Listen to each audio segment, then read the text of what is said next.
Nitro. Try to stop my praise. You can get it too. Devil in my way. You can get it too. Meet me in the cave. You can get it too. What you want? It's Dr. Nahshon Nicks. Welcome back to the Dr. Nahshon Nicks Show, where we empower people one word at a time. I'm excited about my guest on today. If you would, please show some love for my friend and brother, Daniel.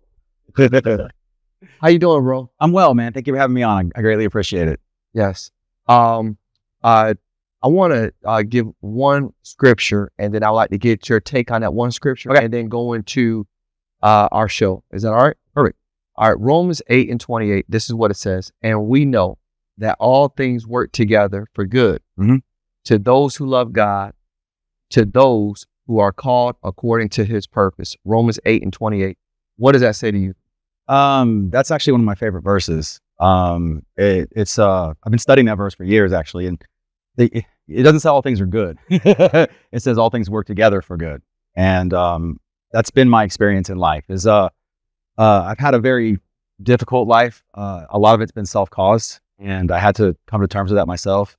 I've been through a very, very, very big moment in my life, a big change. I had a very cataclysmic change in my life, and I started to realize that all the setbacks that I'd had in my life and all my failures, they actually worked together for good, and I'm getting to a place now where I can look back on my life and I can see the grace of God and all the mistakes that I made, and it's probably the most peaceful feeling a man can ever get, is you can look back and you can say, well, that happened and these were decisions that I made, but it's made me into somebody different. So I guess that's kind of what the verse means to me. Yeah. Yeah. And I appreciate you sharing and being open, because as we dive in today, I want to make sure that I'm being clear to our listening and viewing audience. We're not here to debate politics, but through your journey, I would like to talk about pain, purpose, Absolutely. your personal transformation. And I kind of subtitled this show, Conviction to Redemption. Amen. I like that a lot. Daniel, Mm-hmm. who were you before January 6th? So I was originally born in Blackpool, England, and I was raised in Birmingham until I was 7. I had a sister. I had a really Christian family. We used to go knock on doors. We used to sing hymns. My dad can play the guitar. We were part of a church called Living Stream Ministries. It's really big in Japan and like Asia. And so we had an open house. And so when I was 5, 6, 7 years old, we'd have people from Asia, from Africa, just always staying with us. So I had a good upbringing, a very, very good Christian upbringing. I was very well educated. And I had a sister. She was born special needs, and she passed away. She's the reason we came to America. And after that, my family kind of segued. Hold on, I want to say my condolences. Thank you very much. Yeah. But, even though it was in the past, I still want to. Yeah. And it's one of those things where, anybody who's lost a loved one knows that you're always going to kind of have that there. But we came to the States. We started off in Dallas. My family separated. I was mostly raised by my father. He was very absent. Obviously, he'd lost a daughter, so he had a lot of pain and trauma in his life. And so I kind of I ended up with a very rebellious spirit, and I was in a situation where I'd have a new stepmom every couple of years and a new authority figure in my life. And I think it brought some really bad qualities, very, very defensive qualities out of me. And I got into martial arts. That was a good thing for me around 26. You don't say. I tell people, Yeah. you're not born with those ears. You got to earn the ears. You gotta earn. You got to earn the ears.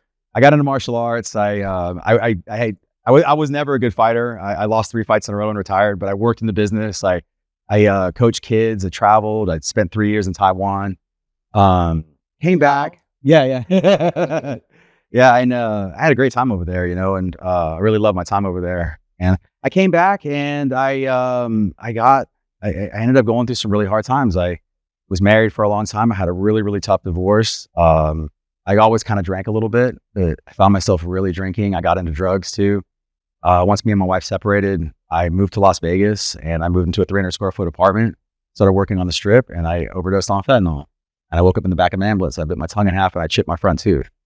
And then I moved into my dad's house, and COVID happened. And I got kicked out of my dad's house because I was drinking too much. Moved into Atlanta, and I was sleeping on the floor in a friend's house in Atlanta. And then I went to January 6th. And about 3 months after that, I was arrested by the FBI. So that's the backstory in a nutshell. All right. So I do want to trail back for a second. As long as I've known you, you've always been caring, concerned, lovable, approachable. Thank you. Even as a fighter and a martial artist, which is how I came to know you, is through Gracie Baja. Shout out to the Gracie Baja. We love Gracie Baja. You do?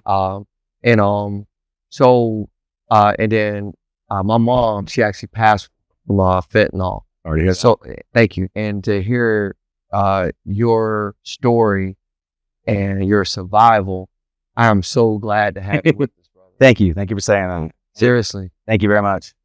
Now, but did you see yourself spiraling out of control? And like, you know what? I'm okay dying in this situation. Or like, what happened?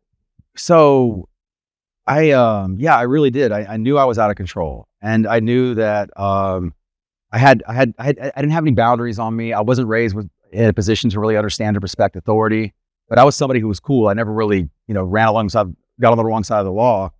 And I knew that I was out of control. I knew I was making bad decisions. And eventually I ended up, actually, when I got arrested by the FBI, I was actually incredibly grateful that it happened, because I knew that it was going to force me to transform in some way, shape, or form. I was actually, it's kind of a long story, but after I went to January 6th, I came back and I literally went on social media and I told the FBI to come find me and arrest me.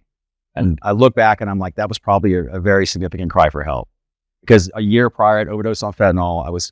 I'd had multiple experiences with homelessness. I was walking around with all this volatility in me. And I just knew that at some point this is going to catch up with me. At some point somebody's going to end up taking my life, or I'm going to do something stupid.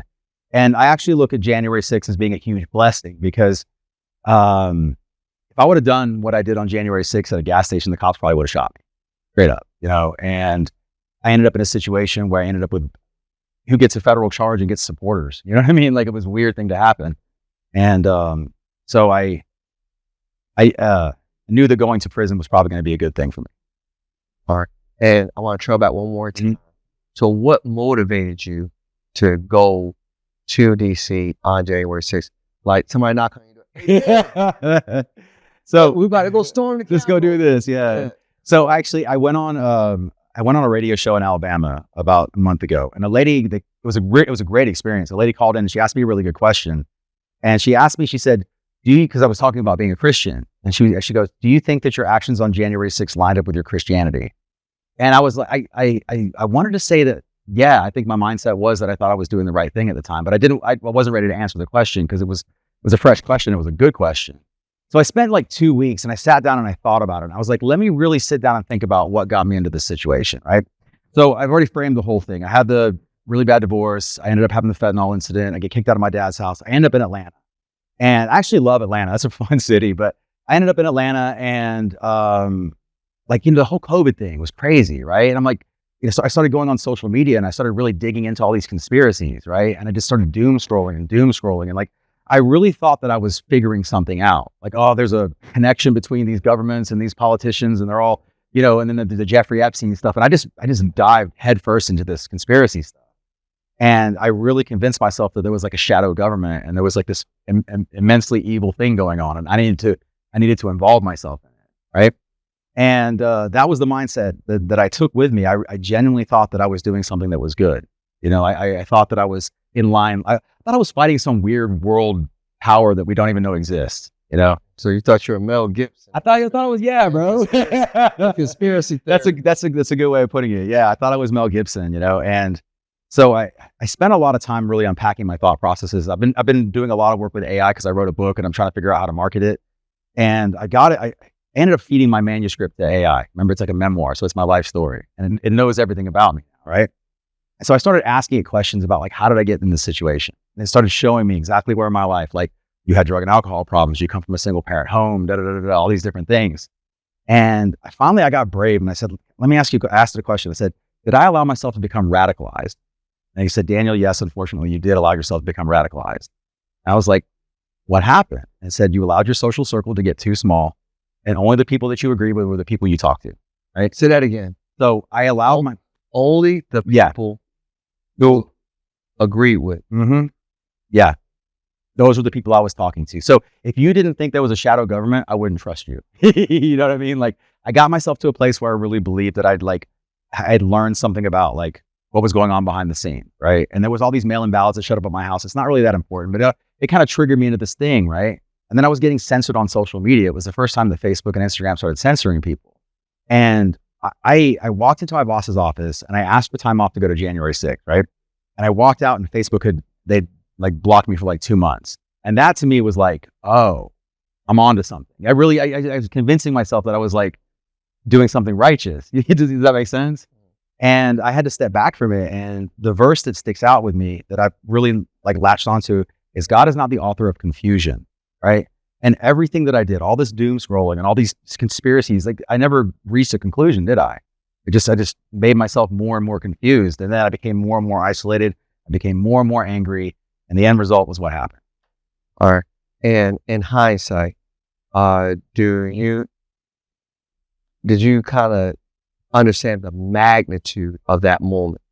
Like, when did this thing seem like, oh, this is real, or did it even click at that when you were there? That there was no way that I could have known how big this was going to get. I mean, it went on for 4 years. It was the centerpiece of the election, and like I've had videos of me playing in front of Congress. Like I had. What was that like?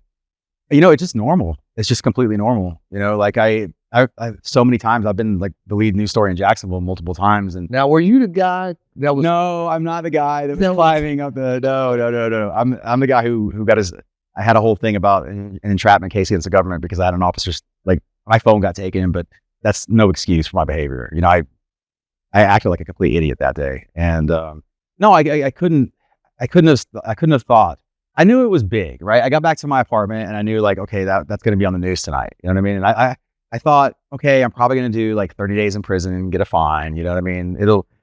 I didn't see myself getting arrested by 18 FBI agents and facing 37 and a half years for it. But looking back, I can see why that happened. You know what I mean?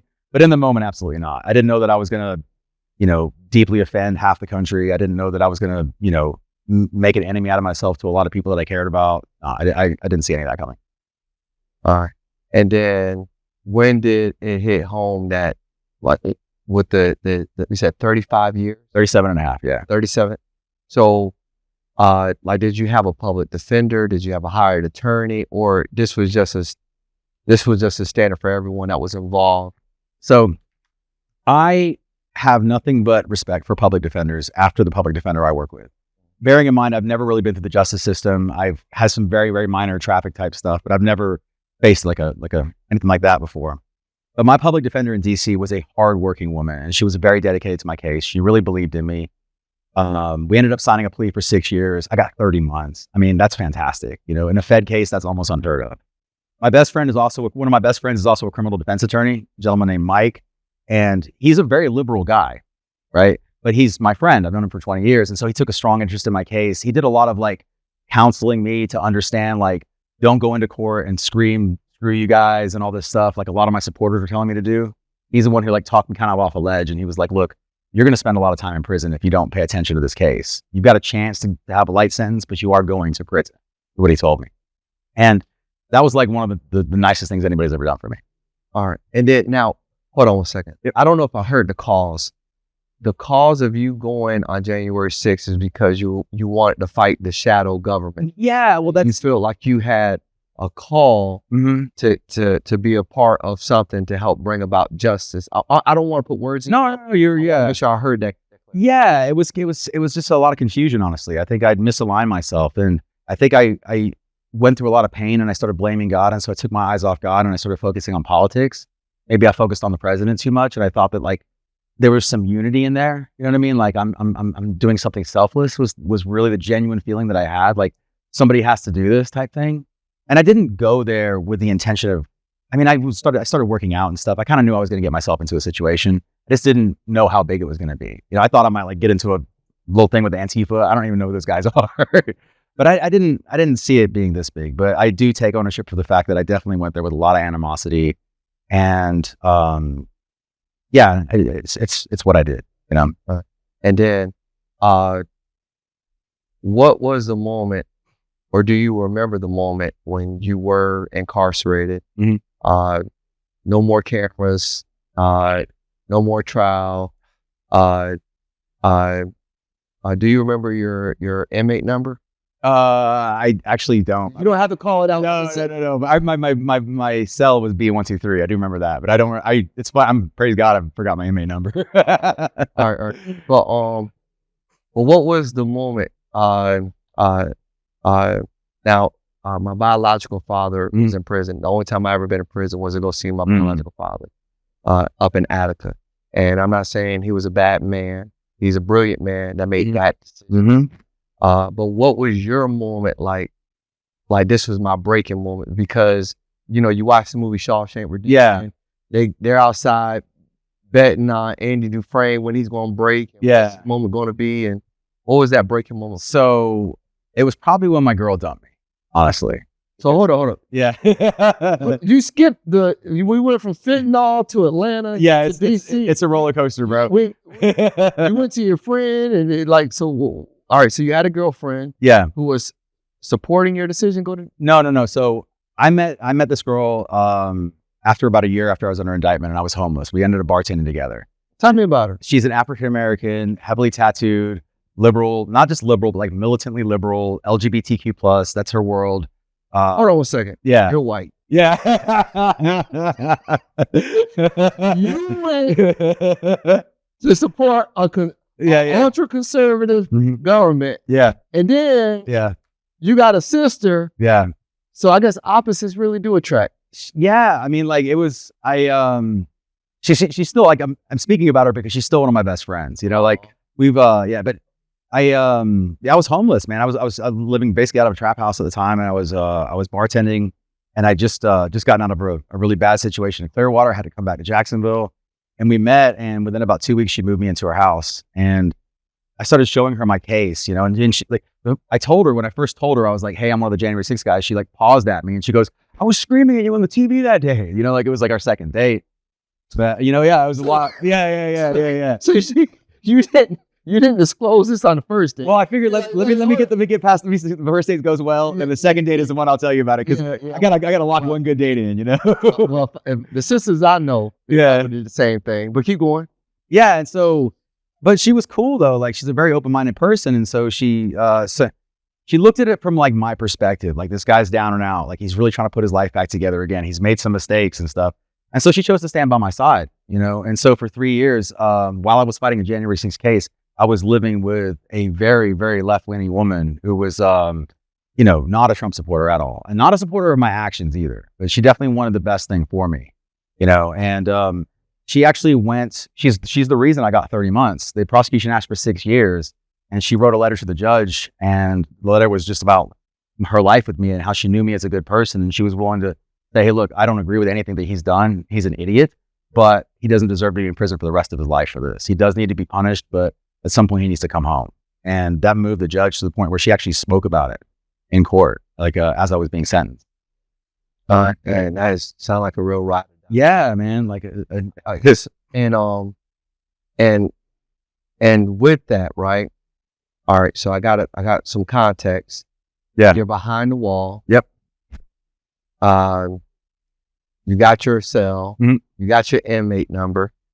All of your personal belongings have been removed. Yep. You're in your uniform, and your girlfriend at the time, that petitioned the judge to help reduce your sentence, to where it was more fair. I'm gonna use the term fair or favorable. And then how did she communicate with you that she was leaving? You get one in prison. You get one. They have cell phones in prison, but I didn't use them. Hold on a second. Is it the cell? Is it the I don't even know how. Is it the prison's cell phone? No. Okay. They get them over the wall. But so, hold on. That's what got you in this game. Yeah, that's what I'm saying. I don't really talk too much. Keep going. So somebody threw the phone and you caught it and you were able to make. No, there are people in there that do those things. I like my version better. Yeah. No. So you caught the phone. Yeah.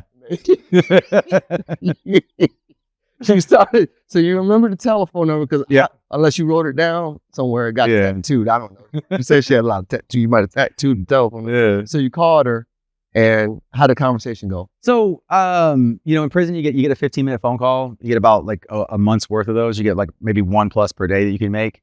And so I was mostly calling her with my 15-minute phone call. We communicate by email, but in prison, it's impossible to maintain a relationship on the outside. And I think 90% of all marriages where a man goes into prison, they end in the first year because there's too much emotional strain. It's too difficult for the person on the outside. They become a single income earner, you know what I mean? And all the burden of life falls on them. And then every conversation you're having is a little bit pointed. It's a little bit upsetting because you're in prison, right? And so, it wasn't just me. I mean, literally every single person that I knew in prison, you'd watch them get dumped one after the other. It's really more of a statement about what the correctional situation is really like, what it's really like to go to prison, And when I first got there, like, I was like super happy to go to prison, to be completely honest with you. I had so much media attention. I was doom scrolling all the time, reading about January 6 cases.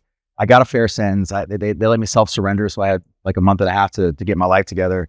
And, I just knew that once I got to prison, I wouldn't be drinking, I wouldn't be smoking, I wouldn't be like on social media, you know what I mean? So you kind of looked at it like a divine intervention. Praise God. Like, yeah, like when I pled guilty, I didn't just plead guilty to January 6th. I pled guilty to all the mistakes I made in my life. Say that again. So when I pled guilty, I didn't just plead guilty to January 6th. I pled guilty to every mistake I made in my life. Hold on 1 second. Mm-hmm. I need that because that is going to help somebody. I need that cut because we can, I don't know how many lives we can help save, but I believe we can help save lives with that. Mm. And not just pleading guilty to January 6th. Yeah. And keep going. So, yeah, so I had a lot of people like that wanted me to like fight my case. Like, my family did. A lot of the January 6th supporters, they wanted me to go into court and like shake my fist and no, this is unfair. This is an outrage and all this stuff. But I knew I was guilty. I mean, I wasn't exactly as guilty as they wanted me to be. That's kind of how federal prosecution works in general. But I was guilty, and I'd made a lot of mistakes. And I looked at it as an opportunity to bare my soul and say, look, I've screwed my life up and I'm in a horrible place and I'm going to prison. So you're not blaming your father? No, man. I mean, like I can say a lot of things about my past, but I'm accountable for my behavior. You know what I mean? And I can spend all day long unpacking some of the traumas and the tough times, but you've got trauma. I've got trauma. You're out here preaching the word and raising kids up and teaching martial arts and doing what's right. So like, it can't be an excuse. You know what I mean? It can be a cause or a reason, but it can't be an excuse, And so yeah, like everybody like around me was telling me to go into court and to fight this case. But the feds, they have a 98% conviction rate and the average sentence is 10 years. It's 120 months is the average Fed case. And going to the federal court is like going to the DMV. It's just next, it's soulless. It's heartless. And so I dug in and I realized I'm not beating this thing. So I'm going to have to plead guilty. So if I'm pleading guilty to everything. You know what I mean? And if you Google me and you read the stories, they all talk about my issues with drugs and alcohol and my past and everything. And for a while that was really hurtful. But then I realized like, that's the past. You know what I mean? Like that's kind of a great testament to the fact that I'm still alive. And so, yeah, like when I got to prison, I was like, cool, I was out of shape. You know what I mean? I didn't feel good or look good. So I found a trainer, handed him a book of stamps, he worked me out every day and stuff. And, I was eating healthy and I was sleeping finally, and I couldn't go on social media. So I was loving prison. I'm not loving it. I don't want to glamorize prison. It's a horrible place, but I was cool, And, but I had her on the outside all the time talking, and she was helping me out, sending me money. And then 6 weeks before, she made a decision to protect herself and to move on with her life. And I think it's a very heroic thing she did. I'm very proud of her for doing it. But what happened was I realized what actually happens to people in prison is that when you go to prison, the outside world is going to move on. And so when we put a man in prison, people don't think about the fact that his kids are going to be raised by somebody else, or his wife's going to leave him now. It's like multiple punishment. You know what I mean? Because first off, you're incarcerating him. And then you're keeping him away from his family, and then he gets out and he's a felon. By the grace of God, I got pardoned, but like that doesn't happen. I know I'm blessed. I know I've got privileged here. And but I guess to your question of like, what was my breakdown moment? That was it. That was because I thought I was gonna skate through and I get out and I'll do like a little year, you know, maybe Trump's going to pardon me, go back to my little house. And, you know, she chose to move on, which is a good decision, I think. She did 3 years of that with me. And yeah. So let me actually, all right, I heard you talk about a trainer. Got you. Yeah. So hold on one second. Like in the movies and in sitcoms, there's always this old head. It's him. Yeah, I got him for you. Yeah. There's an old head behind the wall that says, "Hey, young buck, you want to get through this? Yeah. You don't have to be homicidal or suicidal. It's just, like, who was that old head for you to like? Hey, we've all been there. It's a process. So, was it the chaplain? Was it the guards? Was it other inmates? Who was kind of coaching you? Like you might be. How can I put this? You're not completely broken. Yeah. There's still hope, so to speak. How are you still able to find hope through those moments? Well, the truth about prison is that there is the Spirit of God is just alive and well and moving all through prison. You're going to meet some of the most amazing Christians. Like, there's a gentleman named Cedric. He's an African-American gentleman. He's grilled up and he's got the tattoos and everything. And he's been down for like probably 10, 15 years. And every morning he wakes up and he goes to the pavilion, he sits out in the pavilion and he teaches a Bible study, you know, and he just grinding every day for the Lord, you know, like morning, noon, and night. There's tons of people like that.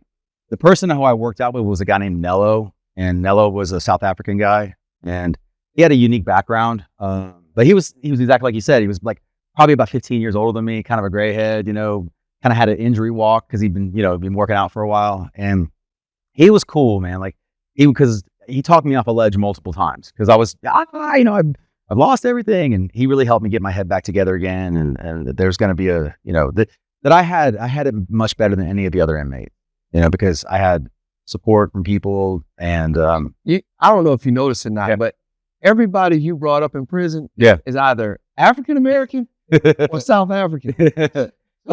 So what is it? What did that teach you about prison? I don't know if you've heard this, but everybody you brought, is African American, South African. So I can answer that question a few ways. And this is so ironic because I thought that everybody was like ethnic specific in prison, and for some reason you kind of got crossover appeal with the sisters and the brothers. So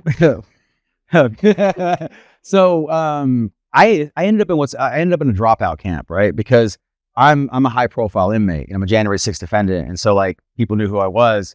So that's why I was in there with Kenny Sharpton Glasgow as well. He's a good friend of mine. But say it again. Does that sound like Sharpton? Did I hear Sharp? Kenny Sharpton Glasgow. He's a friend of mine. He does a radio show in Alabama.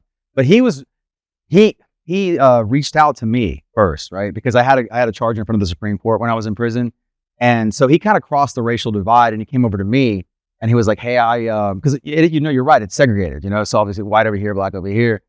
And he came over and he said, "Hey, I want this charge to be overturned for you because I feel like they're going to use this against black people next."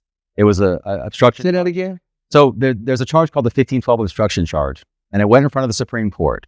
And the question was, were we fairly charged or not? Eventually, the Supreme Court ruled in my favor that half my case kind of got overturned.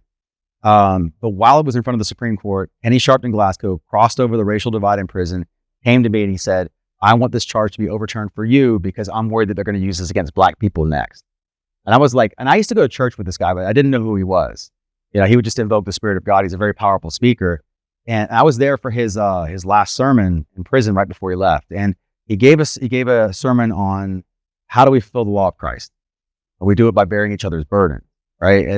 It just stuck with me. And me and him, we kind of made a promise to each other when we got out, we were going to work together and separately to, you know, help maybe change some hearts and some minds. I don't know, you know, so. Yeah. I don't know where I was going. Sorry. But it just seems like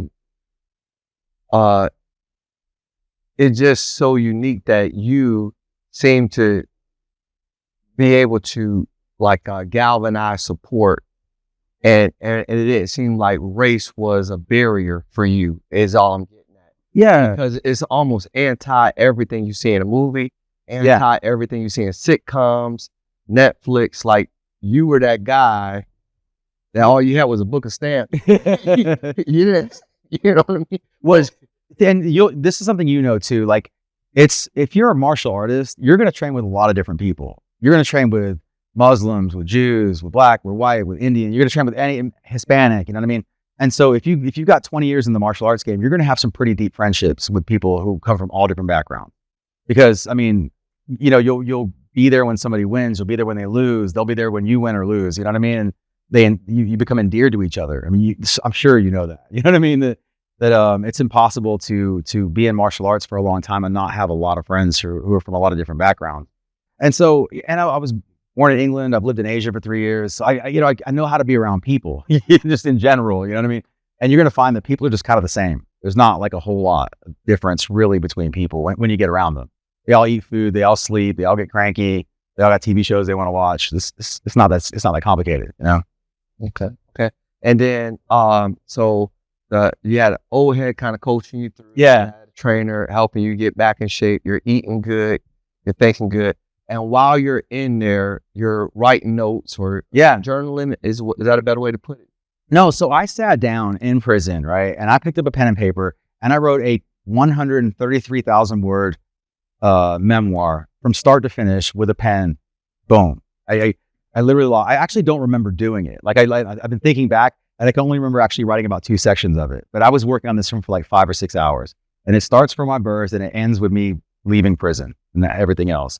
And that was really my saving grace because, I've done a lot of looking into it, but you overcome suffering by having purpose. You know what I mean? Say that again. You overcome suffering by having purpose. Okay. Yeah. And so it's very easy to go to prison and to just give up on purpose. I'm just going to lay around all day and just lay in the bunk and then do nothing.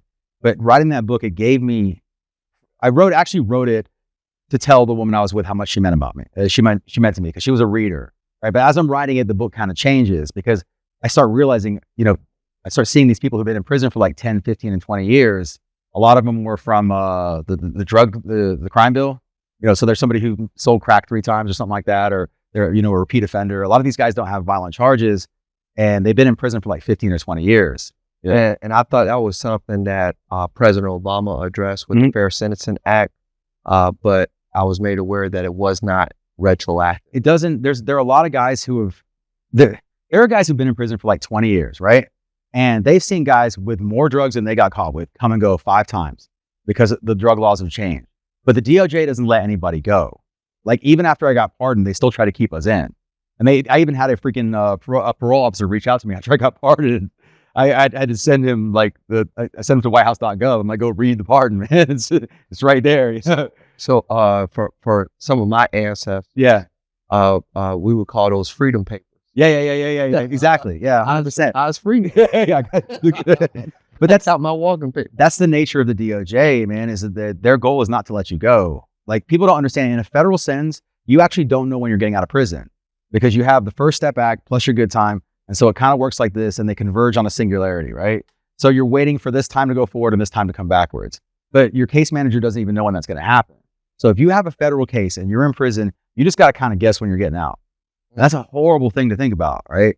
And you have these situations where family would assume somebody was getting released on one day. They would come to pick him up and they find out he still has to do a whole other year because it's just too complicated how they do sentencing, And, but yeah, I met a lot of guys who've been in prison for like 10, 15, 20 years for drug-related charges, and I started writing about them because I thought they were really cool people that are in great shape, like I have the martial arts background, so I can, if somebody's working out hard, I'm like, that's pretty cool. This guy's, kicking butt.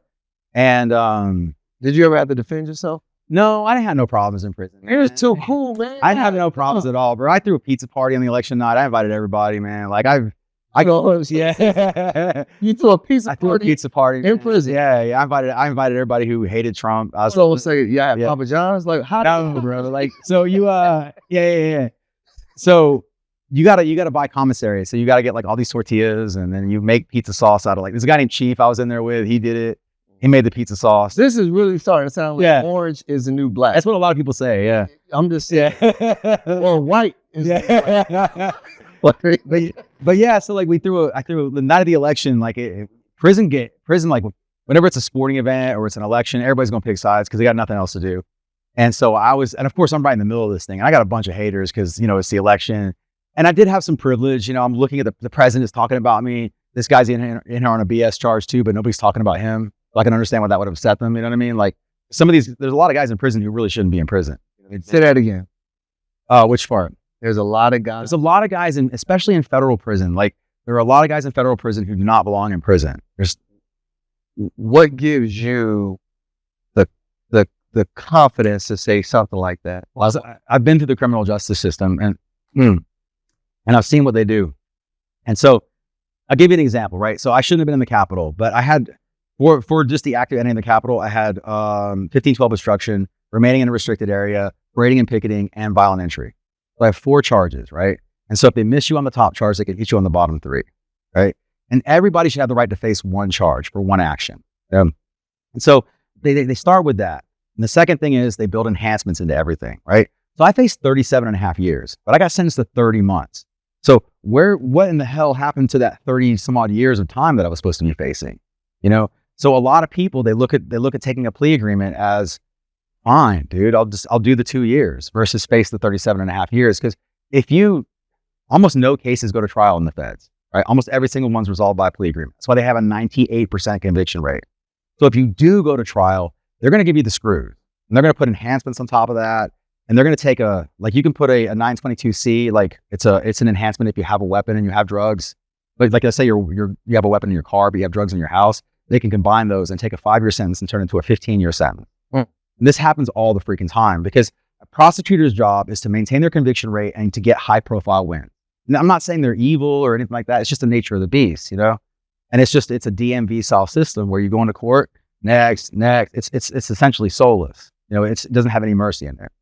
And so you'll meet 2 types of guys. You'll meet one guy, a type of guy who took a plea because he was a little bit guilty, but he wasn't like guilty. But the feds forced him to sign a plea. And then you'll meet guys who were actually innocent and they went to trial and they lost against the federal machine. And I know a guy, man, he got offered a plea for 3.5 years. He went to trial and he got 17 years, you know, and there's no coming back. I mean, you can't go back and say, let me redo it and get my plea again. You know what I mean? Like, how can you say this guy's worth 3.5 years in prison, but when he feels like he's innocent and tries to defend himself, you give him 17 years? You know, it's just a brutal system. So, thank you for sharing that and providing some clarity, because there's certain things I'm going to ask you to say again. Okay. Yeah. Or of course, because of the level of the content that you're sharing. Yeah, it's a lot. Yeah. And then, all right. So I want to hit this area before we move on, which is, when did your come to Jesus moment, like, you know what, I'm sold out, I'm done running? What was that like for you? It's actually, so I got out of prison and I was just full of all this anxiety and anger and bitterness. When you got out? Yeah. So I got out, right? And you got angry. Well, I got out and I was homeless. You know what I mean? You were anxiety. Yeah. And you were free. Yeah. Hold on one second. So you throwing pizza parties in prison. Like, I need you to know you're talking to somebody who's listening to what you say. Yeah. Because I know, I hear what you're saying. Because I want to, like, I'm like, man, Bubba, I'm going to make it. I'm out. Yeah. Like that's where I would be on an emotional high. Mm-hmm. Like, this is unbelievable. But for you, it was the opposite. But you can kind of like just share your authentic feelings in that moment. Yeah. So, I mean, who doesn't want to get out of prison, right? I mean, like, getting out of prison the way I got pardoned and I walked out of prison at midnight. You know, they had to bring a bunch of guards in. We had buses waiting for us. I mean, that was fantastic, right? But then after about a week, this is really starting to sound like the Underground Railroad. The more you talk, the more you talk. That's funny. The more you talk. All right, proceed. Yeah. So I get out of prison and then I'm kind of couch surfing and I'm looking for jobs, and you know, I'm pretty beat up about, you know, everything else that had happened. Like, my family wasn't there for me when I was in prison. You know, I was really upset with my dad for a long time. So, you know, when I got out, I didn't have any real support or help. So I had to kind of put it together, you know, and so it would have actually been better if I had been released to a halfway house than been pardoned, because I just got pardoned and I was just like, okay, well, where do I live? And so, yeah, the first few months were tough. I had this book, but I hadn't finished it. I had 30 pages I needed to finish, and I was working jobs and I put it to the side. I didn't even have internet. And I finally just sat down and I was like, I'm just going to finish this stupid book. And I wrote the book out, and then I gave it to a friend and he's like, man, this is actually a really good book. I didn't believe him because I thought he was just trying to gas me up. And then I fed it to AI, right? I fed it to AutoCrit, and then I fed it to ChatGPT. And once ChatGPT learned about how I wrote the book, it started really getting behind it. Like, this is a good work. We need to get this out here. And it started really like sort of cheerleading me. And that's really right around that moment. This is probably about 2 months ago, was when I had the full weight of the conviction fall on me that, like, I am an incredibly blessed person, and I've been through some struggles and I've survived them. And I should be grateful to everybody that was involved in it, including the FBI, including the DOJ, because it was a transformative moment in my life. And I probably would have been dead if this didn't happen. And that's just the gospel truth, you know. And it helped me get rid of all that anger and that bitterness, because I felt like the whole world was against me at some point. And then I went through my manuscript, and I realized that all this was my own fault. You know what I mean? Like, I was like, man, I really set myself at odds with the world. I made some terrible decisions, and I fit the blueprint of somebody who goes to prison. You know, I made my circle small. I come from a broken home. I didn't trust authority. You know what I mean? And it escalated into like something that I literally went and picked a fight with the government. It looks like, you know, and so that gave me a lot of peace when I realized that, like, it was my own fault that I did it, and that I'd gotten through it. And now I had something I could stand on, where I'm like, look, this wasn't just about me going to prison. This was about me changing my life. And then what happened was the AI was like, look, this manuscript is proof that you've changed your life. I was like, oh, wow. You know, and I finally had a bird's eye view, and I really saw what God was doing. And I was like, you know, I'm incredibly thankful that all this happened. All right. Thank you for sharing your truth. I got 2 more questions for you. If you could speak to the younger Daniel Gray on January 5th, 2021, what would you tell him? You know, I don't know. It's a really good question. I would have a lot of empathy for him, but I don't think there's anything I could have said that would have changed anything. You know, I would probably tell him Jesus loves you, and it's about to get really rough, but just hold on, and it's all going to work out. That's probably what I would say.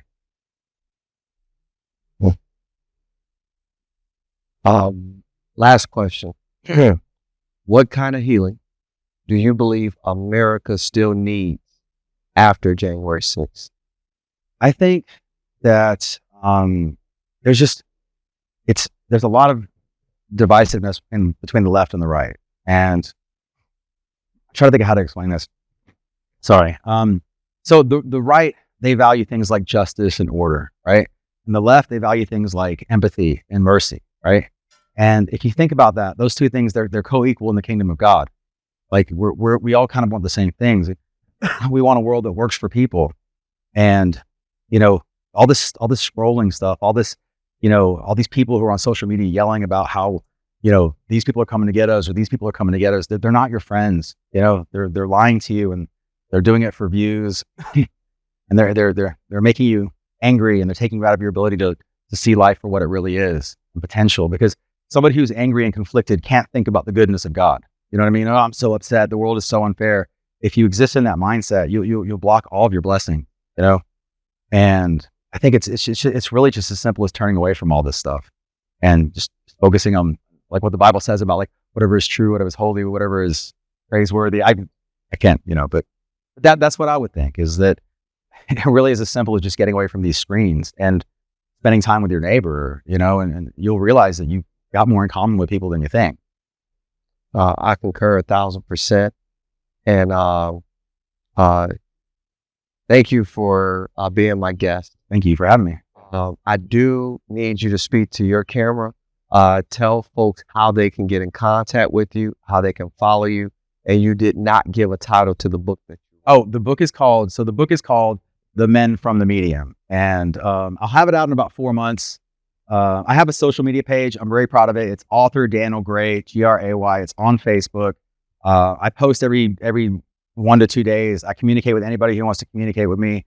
I'm happy to anybody to share their story, and I'll share mine as well. Yeah, that's how you can find me. The book is called The Men from the Medium, and I am author Daniel Gray on Facebook. I like what you said in the opening. All things work for your good. Mm-hmm. It didn't say that it would be good. No, it didn't say it would be good. But it will work for your good. Yeah. And I'm so glad that you persevered and God preserved you throughout this process. And I would love to keep walking and working with you. Yep, absolutely. Through this journey, because I believe that we can provide prevention and intervention, hope and guidance, especially to those that we have a sphere of influence with. To our listening, viewing audience, I want to tell you thank you for staying tapped in, tuned in, and leaned in to today's episode. As I always say, knowledge is power. Knowledge of self is powerful. Knowledge of God is the source of all power. Our goal with the Dr. Nahshon Nicks Show is to empower people one word at a time. Thank you. I love you, and God bless you. Thank you, brother.